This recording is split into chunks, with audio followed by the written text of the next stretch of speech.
मेरा नाम रंजन है और आज मेरा विषय है भावों की अपेक्षा मोक्षों की अपेक्षा भावों का वर्णन। तो मोक्ष मार्ग कब शुरू होता है?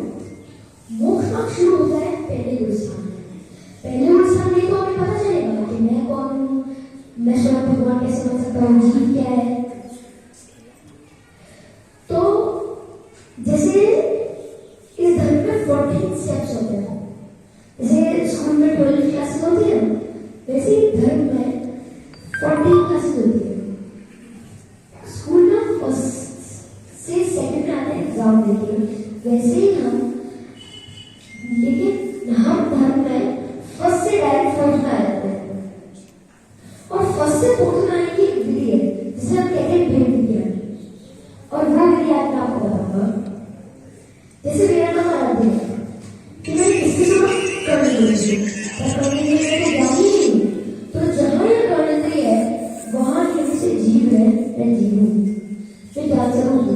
क्यों नहीं? क्योंकि मुझे कर्णेंद्रिय मोह भाव का ज्ञान हो रहा है। मैं चेतन स्वरूप हूं, चैतन्य चैतन्य का परिणाम हो रहा है। वो परिणाम ज्ञान प्रकाश रूप से है। उस ज्ञान प्रकाश में स्वयं अर्थात पर प्रकाशन की शक्ति है। स्वयं यानी मैं स्वयं, पर यानी इंद्रिय व मूलभाव, ये दोनों चेतना में चलते हैं क्योंकि इसमें अस्थि नाम का धर्म है। लेकिन चेतना का भी जीव रूप और कर्णेंद्रिय रूप नहीं होती, इसमें अस्थि नाम का धर्म है अर्थात शुद्ध चैतन्य। इस प्रकार अंतानुगति से भेद करके अंतानुगति का नाश कर दिया। अब अंतानुगति तो करी, अब प्रत्याज्ञान और संजीवन का उन्हें निरंतर है। और इसमें अब अप्रत्याज्ञान प्रबल है, अप्रत्याज्ञान का अनुयोग प्रबल है, जिसकी वजह से त्याग नहीं हो सकता। अब अप्रत्याज्ञान से विज्ञान करके इस जीव ने चौथे गुरु स्थान का नाश करते हुए पांचवें गुरु स्थान में आ गया। पांचवें गुरु स्थान में ये जीव दस शिक्षा का नियम से त्यागी होता है और इसमें 11 प्रतिमाएं होती है। पहली प्रतिमा होती है दर्शन प्रतिमा। दर्शन प्रतिमा चौथे गुरु स्थान से ही शुरू हो जाती है।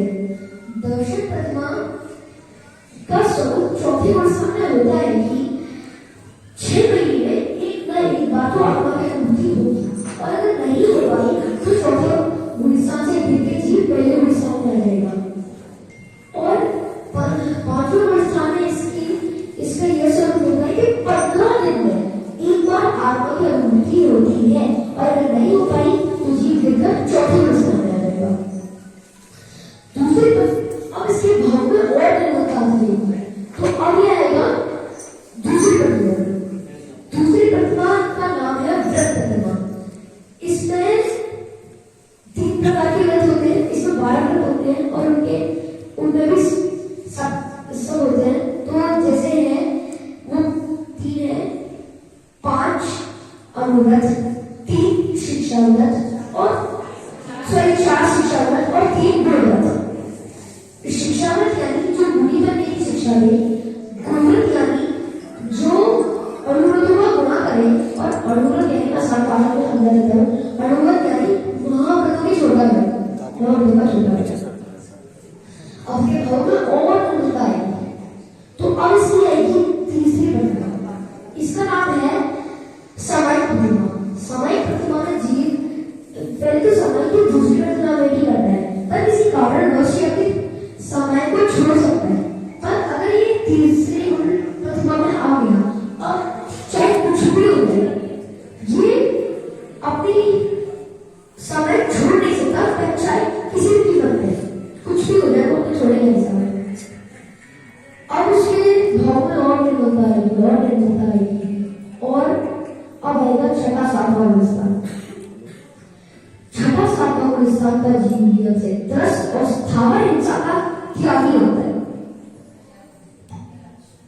यहाँ पर जब ये सामायिक करना है, इसे सामायिक करने के टाइमिंग्स हैं सूर्योदय के 24 मिनट पहले, 24 मिनट बाद, सूर्य अस्त पहले 24 मिनट बाद, सुबह 12 बजे के 24 मिनट पहले 24 मिनट बाद, और रात को 12 बजे के 24 मिनट पहले और 24 मिनट बाद।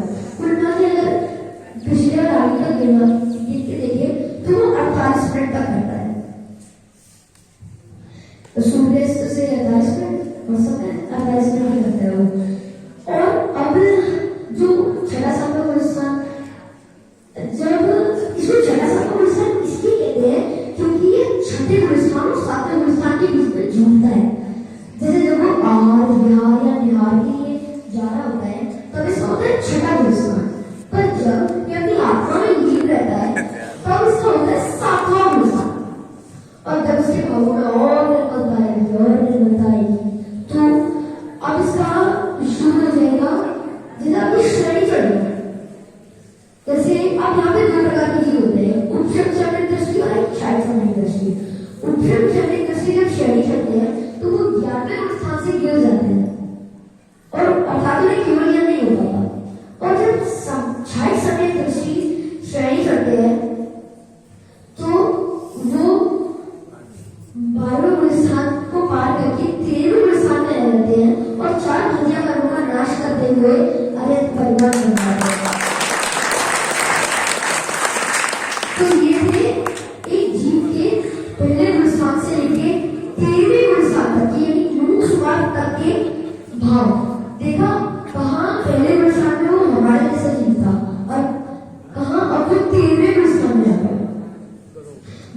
तो भगवान की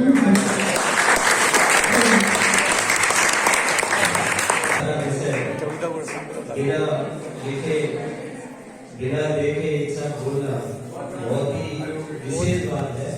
अब ये तो लगता है कि इनकी पुत्र है तो वो मालूम पड़ जाता है